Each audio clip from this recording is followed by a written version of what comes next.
तो दोस्तों, क्योंकि रिश्तों के भी रूप बदलते हैं कि आज के एपिसोड की शुरुआत वहीं से होती है जहां वृंदा मालती के गले लगकर रो रही होती है। वृंदा भावुक होकर पूछती है कि वो कैसी हैं और घर में सब कैसे हैं। तो मालती अपने ठेठ अंदाज में जवाब देती है कि सब पहले जैसे ही हैं, बिना पैसे के। फिर वो वृंदा को बड़े प्यार से देखती है और कहती है कि वो बहुत अच्छी दिख रही है, सिल्क की साड़ी और घड़ी पहनकर बिल्कुल रानी जैसी लग रही है।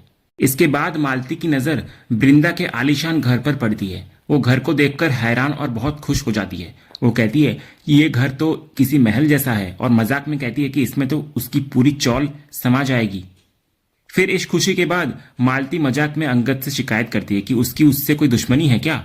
वो कहती है कि असल में तो वो वृंदा की आई है, लेकिन अंगद ने पूरी कहानी ही पलट दी और उसे अपनी आई बनाकर यहाँ भेज दिया। वो कहती है कि अगर वो वृंदा के साथ रहती तो कितने मजे में रहती। वो अपने छोटे से घर की तुलना वृंदा के एयर कंडीशनर वाले महल से करती है और कहती है कि अब वो यहीं पर रहेगी। वो वृंदा के बिस्तर और घर में रखे काजू बादाम देखकर इतनी उत्साहित हो जाती है कि उन्हें खाने लग जाती है और कुछ अपनी साड़ी में भी बांध लेती है। फिर इस हल्के फुल्के माहौल के बाद वृंदा फिर से टूट जाती है। वो अपनी आई से कहती है कि अब उससे ये सब सहन नहीं हो रहा है। वो उम्मीद से पूछती है कि अब जब वो आ गई है तो सब कुछ ठीक कर दे। तो मालती उसे गले लगाकर दिलासा देती है कि वो इसीलिए तो आई है, तो वह सब कुछ ठीक कर देगी। लेकिन वृंदा का गुस्सा अंगद पर फूट पड़ता है। वो कहती है कि अंगद क्या ठीक करेगा, वो तो खुद सगाई करके बैठा है।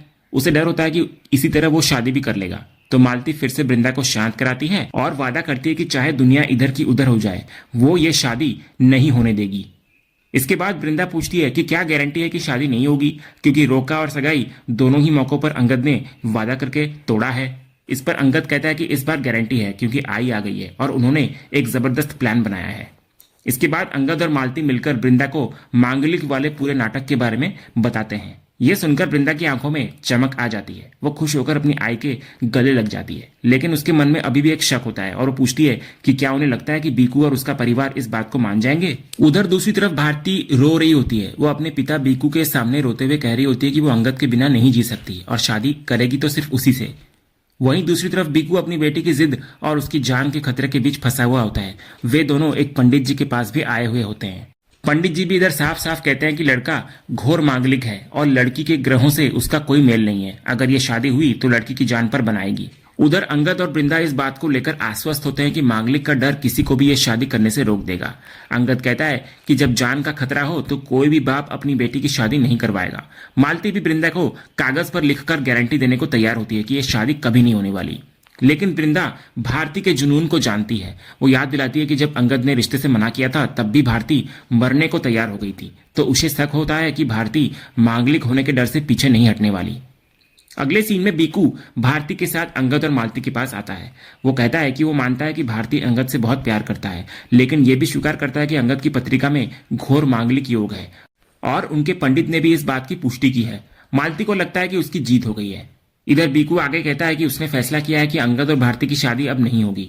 ये सुनते ही मालती खुश हो जाती है, लेकिन बीकू अपनी बात पूरी करते हुए कहता है कि अंगद और भारती की शादी होगी, लेकिन अभी नहीं होगी, बल्कि अभी अंगद की शादी किसी और के साथ होगी। ये सुनकर अंगद और मालती हैरान हो जाते हैं। अंगद चिल्लाता है, और कितनी शादियां करूंगा मैं। तो तभी बीकू अपने साथ लाए पंडित जी से उपाय बताने को कह रहा होता है। तो पंडित जी कहते हैं कि मंगल दोष के प्रकोप को दूर करने का एक उपाय है। अगर अंगद की शादी पहले पीपल के पेड़ से कर दी जाए तो उसका दोष खत्म हो जाएगा और फिर वो भारती से शादी कर सकता है। ये सुनकर अंगद और मालती के होश उड़ जाते हैं। अंगद गुस्से में कहता है, अब मैं पेड़ से शादी करूंगा, मजाक चल रहा है क्या। लेकिन भारती इसे बहुत हल्के में लेती है। वो कहती है, कितनी शादी का क्या मतलब अंगद, शादी तो तुम्हारी मुझसे ही होगी और एक पीपल का पेड़ ही तो है, इसमें इतनी बड़ी बात क्या हो गई। तभी अंगद पीपल के पेड़ से शादी वाली बात पर अपनी असहमति जताने लगता है। वो तर्क देता है कि आज के जमाने में ये सब कौन मानता है, ये तो सरासर अंधविश्वास है। वो मजाक उड़ाते हुए कहता है कि आज पंडित जी पेड़ से शादी करने को कह रहे हैं, कल नदी और पहाड़ से भी कह सकते हैं, तो क्या वो सबसे शादी करता फिरेगा। लेकिन बीकू यहाँ एक बहुत ही चालाक पलटवार करता है। वो कहता है कि इस अंधविश्वास को मानता कौन है, तुम्हारी आई ही तो मानती है ना, और तुम्हारी माँ होने के नाते उनका मान रखना हमारा फर्ज है। बीकू अंगद को उसी के जाल में फंसाते हुए कहता है कि मांगलिक वाली बात पर तो तुम्हारा भी यकीन था, अभी तो तुम सगाई से मना कर रहे थे। अगर एक पेड़ से शादी करके उपाय करने से आगे का डर खत्म हो रहा है तो इसमें दिक्कत क्या है। तो मालती शक जताती हुए पूछती है कि इस बात की क्या गारंटी है कि पेड़ से शादी करने के बाद सब ठीक हो जाएगा। इस पर पंडित जी कहते हैं कि अगर उपाय अच्छे से किया जाए तो सब ठीक होगा। वो स्पष्ट करते हैं कि ये कोई छोटी मोटी रस्म नहीं होगी, बल्कि ये एक असली शादी की तरह पूरे धूमधाम से असली फेरों और रस्मों के साथ करनी होगी। ये सुनकर अंगद और मालती के होश उड़ जाते हैं। अंगद धीरे से अपनी आई को कहता है कि यहां तो पूरा खेल ही पलट गया।